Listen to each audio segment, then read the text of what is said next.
And we're back to learning Photoshop in a year, day 131. Let me show you the Twirl Distort. You can find it under Filter, Distort, Twirl. And you can see that right here in the idealization of the preview window. It simply twirls it in.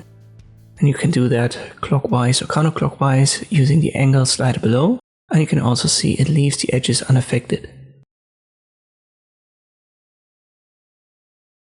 So let us size that up using Ctrl T so that we've got the entire canvas filled. Then we reapply the distort filter.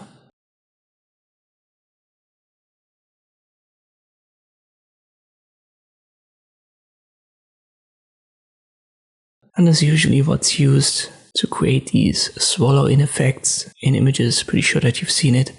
When we go to the max here, once again use the angle adjustment, and these are now degree values. So at around 900, we almost twirled it in 3 times.